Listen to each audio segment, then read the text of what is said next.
Alors, vous songez à acheter une propriété en Espagne? Si c'est le cas, il y a un mot que vous allez entendre partout, un mot absolument essentiel, la taxation. On pourrait croire que c'est juste une formalité administrative, mais croyez-moi, c'est une étape qui peut faire le succès ou l'échec de votre projet. Allez, on va décortiquer ça ensemble pour que vous maîtrisiez le sujet sur le bout des doigts. On a tous connu ça, le coup de cœur pour une maison, un appartement, on s'y voit déjà.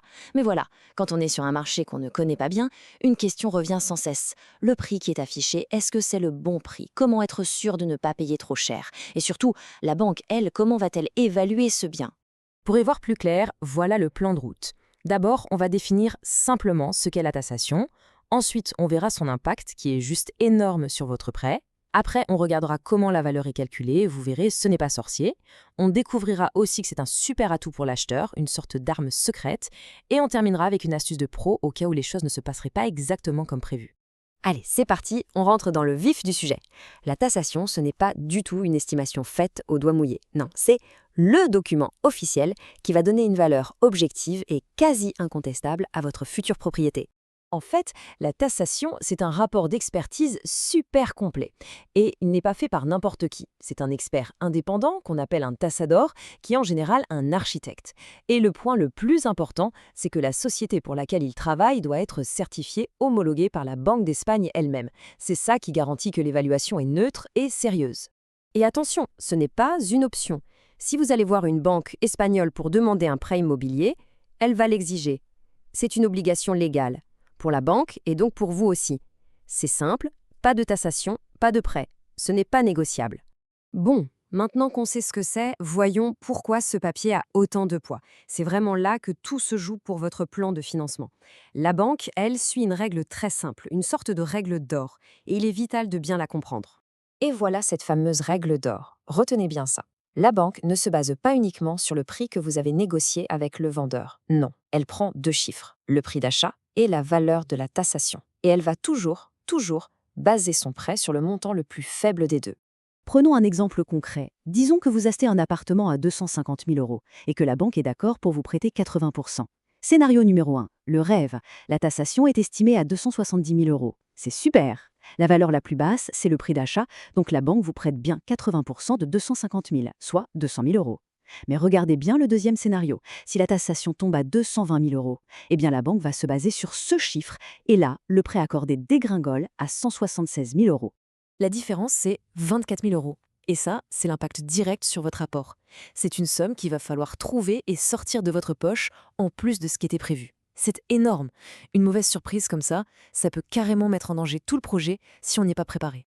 Ok, donc on voit bien que l'enjeu financier est colossal. Mais alors, comment l'expert arrive à ce chiffre qui peut tout faire basculer? Eh bien, ce n'est pas de la magie, c'est une analyse très méthodique qui repose sur des critères bien réels. Le tassador va absolument tout passer au peigne fin. Il analyse le marché dans le quartier, il regarde l'état général de l'immeuble, son contrôle technique, il note évidemment l'emplacement, les commerces, les transports, mais il va aussi dans le détail. La qualité des fenêtres, la présence d'un ascenseur, comment sont agencées les pièces, l'orientation, la lumière, rien n'est laissé au hasard. Mais le cœur du réacteur, l'élément le plus important de son analyse, c'est la comparaison. L'expert a l'obligation de trouver au moins 6 biens similaires qui se sont vendus récemment dans le même quartier. C'est comme ça qu'il établit un prix au mètre carré qui colle parfaitement à la réalité du marché. C'est ce qui rend son estimation si solide.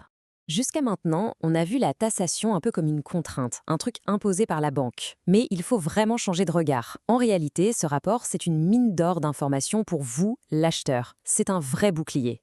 Pensez-y comme à un audit complet et totalement indépendant de votre futur logement.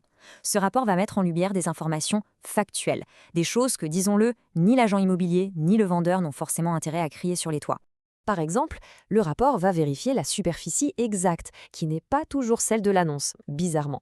Il va aussi inclure un document clé, la nota simple, qui confirme qui est le vrai propriétaire et s'il y a des dettes sur le bien. Il vous renseigne aussi sur la conformité avec les règles d'urbanisme, sur l'état réel de l'immeuble. Bref, c'est la meilleure assurance anti-mauvaise surprise que vous puissiez avoir. Allez, passons maintenant à la stratégie. Parce que même les meilleurs experts peuvent se tromper, la taxation n'est pas une science exacte. Savoir comment réagir si le résultat est décevant, ça peut littéralement tout sauver. On revient à notre scénario catastrophe. Vous avez bien négocié, la banque est OK, tout roule, et là, la douche froide. La taxation sort un chiffre beaucoup trop bas qui bloque tout votre financement. Qu'est-ce qu'on fait? On baisse les bras, on annule tout? Surtout pas. C'est exactement ce qui est arrivé à un de nos clients qui achetait une villa près d'Alicante. Le prix d'achat était de 280 000 euros. Honnêtement, tout le monde s'attendait à une taxation autour de 300 000 euros. Imaginez le choc quand ils ont reçu le rapport. Estimation à 240 000 euros. D'un coup, le projet était bloqué. Face à ça, il y a une méthode à suivre. 1. On épluche le rapport pour trouver la petite bête. Une erreur, un oubli, ça peut arriver. 2. On peut demander une révision officielle. Et si ça ne marche toujours pas, il reste une cartouche. Commander une deuxième taxation auprès d'une autre société agréée. Et c'est précisément ce qui a été fait pour cette villa à Alicante. On a lancé une deuxième expertise et bingo! Le nouveau résultat est tombé, 305 000 euros.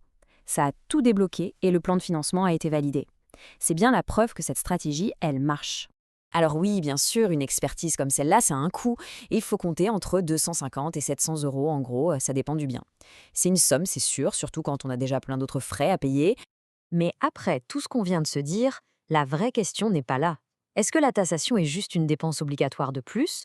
Ou est-ce que ce n'est pas, au final, l'investissement le plus malin et le plus rentable de tout votre projet immobilier? Celui qui sécurise votre argent, qui défend vos intérêts et qui vous donne le pouvoir de prendre la bonne décision, en sachant tout. Franchement, la réponse semble assez évidente, non?